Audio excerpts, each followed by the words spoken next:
Baik, bismillahirrahmanirrahim. Assalamualaikum warahmatullahi wabarakatuh. Kali ini kita akan membahas ya berkaitan dengan materi dari mata kuliah aspek hukum dari bank dan lembaga keuangan.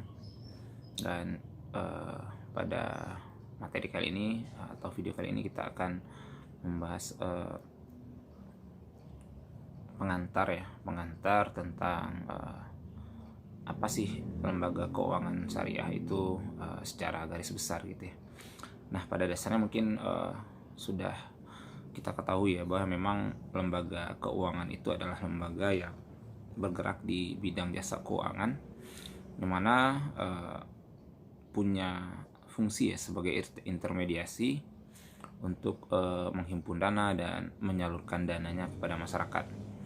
Mungkin nanti yang akan berbeda jika kita kaitkan pada lembaga perbankan ya. Kan kalau kita rujuk di undang-undang itu bahwa undang-undang bank, dalam bank syariah itu ada BUS dan BPRS ya, Bank Umum Syariah dan Bank Pembiayaan Rakyat Syariah.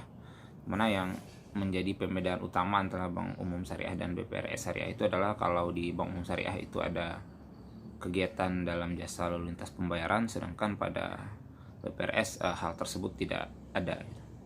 Hanya saja sebagai fungsi lembaga intermediasi penghubung ya antara pihak kelebihan dana dan kekurangan dana, baik bank dan BPRS punya fungsi yang sama berkaitan dengan hal tersebut. Jika kita kaitkan dengan peraturan perundang-undangan gitu, jika dari surat keputusan dari Menteri Keuangan nomor 792 tahun 1990 itu juga menyatakan bahwa lembaga keuangan itu adalah suatu badan yang kegiatannya memang berbasis pada jasa keuangan yang bertujuan untuk menghimpun dana dan menyalurkannya pada masyarakat, yang tentunya digunakan untuk sebagai investasi untuk perusahaannya, atau bahasanya mengembangkan perusahaannya. Karena kan memang basic dari lembaga keuangan ini bukan lembaga sosial, mereka lembaga profit. Tentu dana yang didapatkan harus bisa dikembangkan ya, bukan hanya stuck di tempat, tetapi bagaimana misalkan dana yang ada bisa dikembangkan sehingga menyebabkan perusahaan yang dimiliki berkembang, dan tentunya juga bisa membantu pihak yang apakah itu yang kekurangan dana ataupun kelebihan dana. Kenapa dikatakan seperti itu? Karena bagi pihak yang kekurangan dana, tentu mereka mendapatkan dana sehingga problem yang mereka hadapi bisa terselesaikan. Nah, efeknya apa dari dana mereka dapatkan? Tentu mereka akan gunakan ya, apakah itu untuk kebutuhan konsumtif ataupun produktif, yang menyebabkan mereka harus memberikan pembayaran kepada lembaga keuangan. Nah, sebaliknya bagi orang yang kelebihan dana atau pihak yang pemegang dana, apakah itu DPK namanya, yang berkepentingan kepada lembaga keuangan, maka mereka akan mendapatkan imbal hasil ya. Kalau kita kaitkan dari konsep syariah, bisa dalam bentuk margin atau nisbah. Tapi kalau misalkan kita kaitkan dengan konsep konvensional, tentu mereka akan mendapatkan keuntungan berupa bunga. Kemudian kalau misalkan kita membahas tentang terminologi antara lembaga keuangan yang berbasis syariah dan tidak syariah, hanya mungkin ya penambahan beberapa istilah saja ya. Kalau intinya tetap, kalau lembaga keuangan itu adalah lembaga yang bergerak di bidang jasa keuangan yang ya menghimpun dana, menyalurkan dana. Jika dikaitkan dengan terminologi syariah, maka mereka adalah lembaga keuangan yang dalam prosesnya, baik itu menghimpun dana ataupun menyalurkan dana ataupun memberikan jasa-jasa pelayanan keuangan lainnya, didasarkan kepada prinsip-prinsip syariah.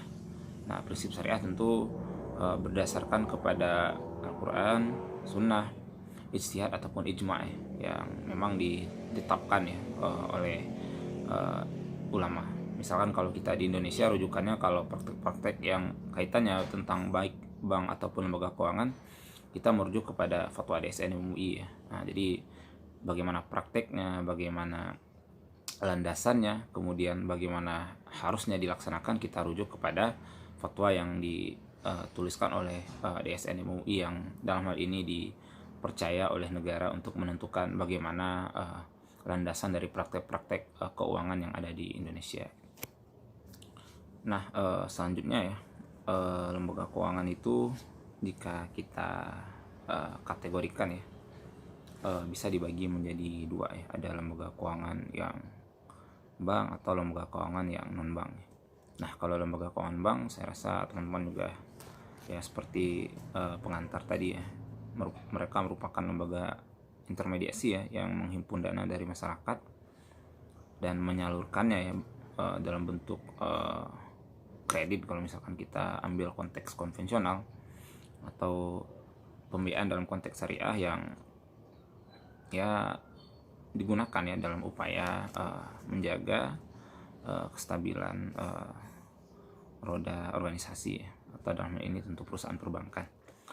Nah, di Indonesia sendiri awalnya tentang bank ini diatur di Undang-Undang Nomor 7 tahun 1992, kemudian berkembang menjadi Undang-Undang Nomor 10 tahun 98 ya tentang perbankan. Kemudian kalau kaitannya dengan BI, awalnya itu Undang-Undang Nomor 23 tahun 1999, kemudian berubah menjadi Undang-Undang Nomor 3 tahun 2004. Dan seiring berjalannya waktu ya, karena memang di Indonesia itu ekonomi syariah semakin berkembang ya. Jika kita lihat secara perkembangan kelembagaan, secara awal kan bank syariah itu berkembang dari awalnya bank muamalat di tahun 1992, kemudian berkembang sehingga akhirnya muncul juga ya undang-undang yang memang khusus membahas tentang perbankan syariah. Yang ini Undang-Undang Nomor 21 tahun 2008 ya.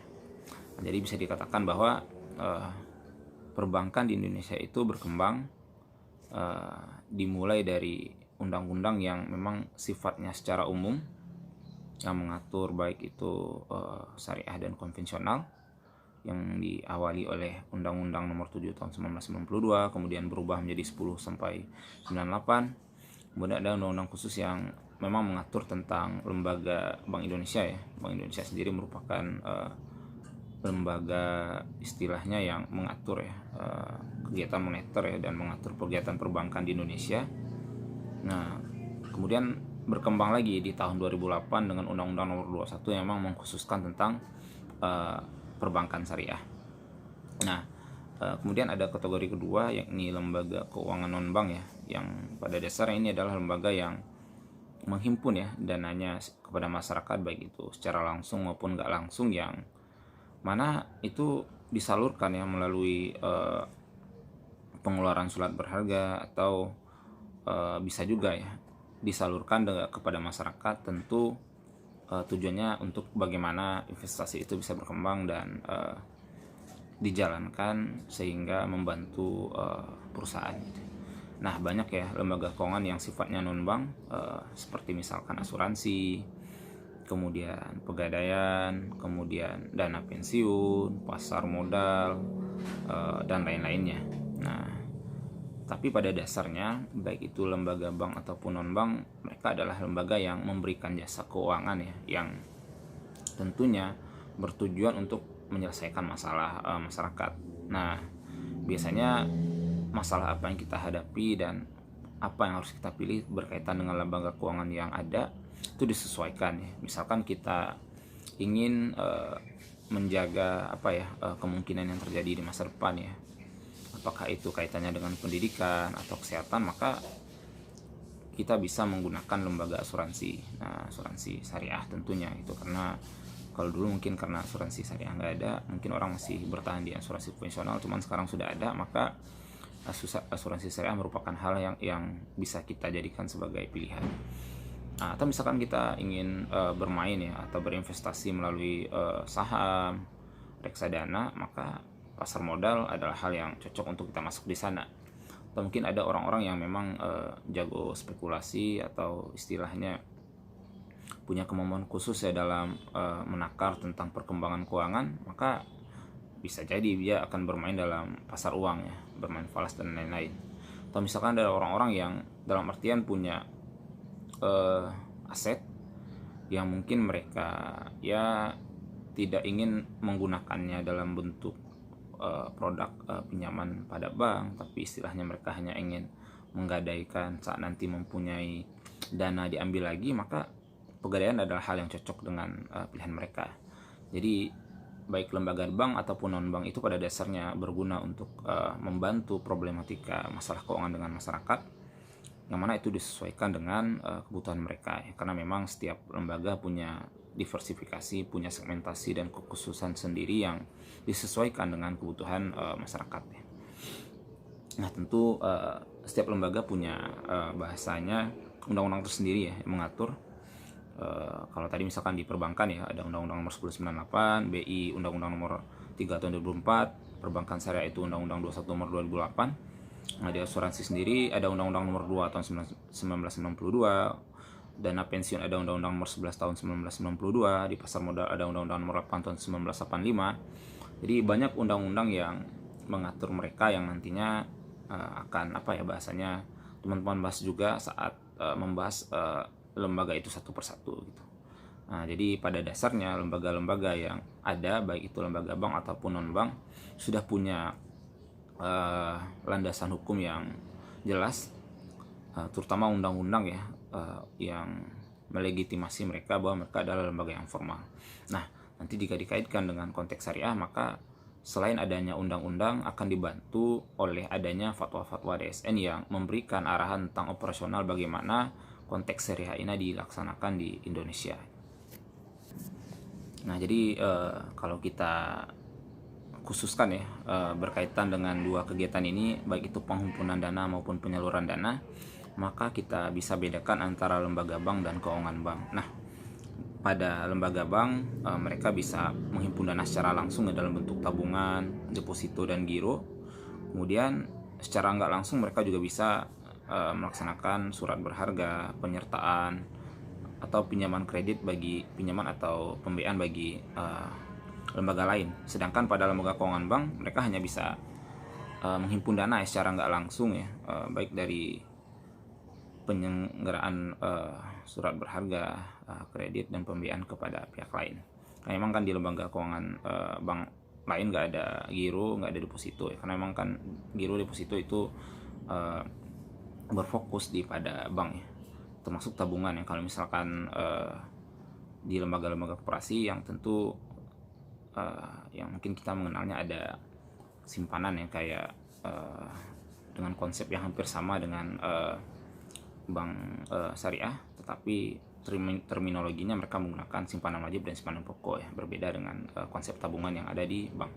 Makanya perbedaannya, kalau di bank itu bisa menggunakan penyerapan dana secara langsung dan nggak langsung, sedangkan di lembaga keuangan non bank itu hanya bisa yang nggak langsung.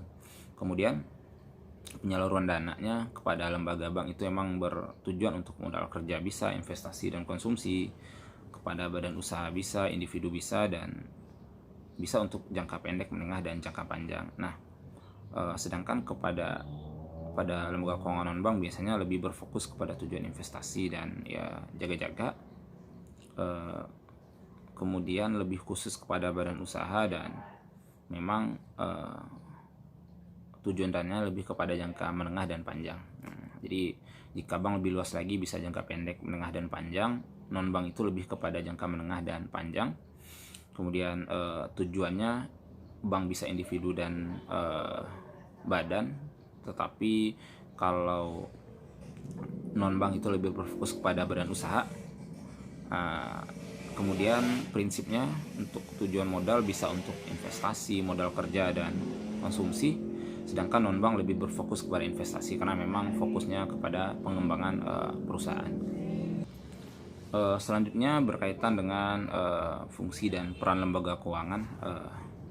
Mungkin dari banyak referensi bisa teman-teman lihat ya, salah satunya itu seenggaknya ada 4 ya fungsi dari lembaga keuangan. Yang pertama itu sebagai bentuk berfungsi sebagai pengalihan aset ya, atau aset transmutation ya. Jadi bahwasanya bank dan lembaga keuangan itu memberikan pinjaman atau istilahnya menyalurkan dana kepada pihak lain dalam jangka waktu tertentu, tentu dengan prinsip syariah ya. Jadi dengan adanya pemberian dana maka ada terjadi pengalihan aset ya dari bank kepada nasabah dalam hal ini gitu. Nah, sehingga tentu tujuannya agar bagaimana ya terjadi hubungan mutualisme ya, saling menguntungkan antara lembaga dan nasabah.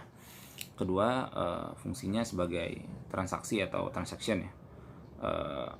Tentu bank dan lembaga keuangan memberikan kemudahan ya untuk bertransaksi di lembaga keuangan. Ya banyak transaksi yang bisa dilakukan ya. Kalau misalkan di bank kita bisa transaksi pembayaran, menabung, atau menggunakan produk-produk lainnya, jasa pengiriman, transfer juga termasuk gitu ya. Kemudian jasa likuiditas ya, bisa bahwasanya misalkan kita menempatkan dana-dana yang kita punya dalam bentuk produk ya, apakah kalau misalkan di bank bisa dengan tabungan, kalau misalkan dengan lebih jangka panjang bisa dengan deposito dan lain-lain. Kemudian efisiensi ya. Nah, tentu adanya perbankan ya membantu masyarakat untuk bisa lebih efisien ya dalam melaksanakan kegiatan-kegiatan keuangannya. Nah, sedangkan dalam konsep lain peranannya juga bisa tentu pertama agar bagaimana bisa memperlancar kegiatan pertukaran produk barang dan jasa ya, tentu sesuaikan dengan prinsip syariah. Kemudian berperan untuk menghimpun dana dari masyarakat dan menyalurkannya kembali kepada masyarakat, tentu kaitannya disesuaikan dengan konsep syariah. Kemudian juga memberikan informasi ya, sosialisasi tentang bagaimana konsep-konsep syariah itu adalah sesuatu yang benar, bahwa bukan hal tabu lagi ya, keuangan itu sudah berbasis syariah. Jika dulu mungkin orang beranggapan bahwa bank itu nggak ada bank syariah, sekarang bank syariah sudah ada, lembaga keuangan syariah lainnya juga sudah ada. Maka kita harus bisa ya bahasanya memilih untuk menggunakan yang lebih baik gitu. Nah, kemudian juga memberikan keamanan dan kenyamanan kepada nasabah bahwa dana-dana yang mereka titipkan atau mereka gunakan itu memang aman secara hukum ya, dan dijamin oleh bank ya. Kalau misalkan kita lihat kan di Indonesia ada lembaga LPS ya, lembaga penjamin simpanan, yang memberikan rasa trust ya atau kepercayaan kepada masyarakat bahwa dana-dana yang disimpan dan memang istilahnya tercatat itu akan dijamin oleh perbankan ya, tentu dengan ada maksimal berapa gitu ya, disesuaikan dengan ketentuan BPS gitu. Nah kemudian mungkin terakhir sebagai materi pengantar, dalam prinsipnya ya ada beberapa hal yang tentu harus dilaksanakan oleh lembaga keuangan syariah, baik itu bank ataupun non bank, yang saya rasa itu sudah menjadi pengetahuan umum bagi teman-teman bahwa hal-hal ini adalah hal-hal yang memang esensi dan mau nggak mau memang harus dihindari oleh lembaga perbankan, nah ataupun lembaga keuangan non bank. Dan sebenarnya ini bukan hanya bagi lembaga perbankan ataupun keuangan non bank, tapi bagi kita juga yang bertransaksi atau melaksanakan kegiatan ekonomi harus benar-benar menjauhi beberapa hal ini. Nah, apa saja itu? Pertama tentu riba. Nah, saya rasa teman-teman juga sudah tahu bahwa kenapa ada esensi sekali munculnya lembaga keuangan syariah di Indonesia, karena masalah utamanya adalah adanya riba ini ya. Bahkan salah satu mazhab ekonomi ya, kan kalau kita belajar di ekonomi Islam itu ada 3 mazhab ya. Secara umum ada mazhab iktisaduna, kemudian mazhab mainstream, dan mazhab alternatif kritis.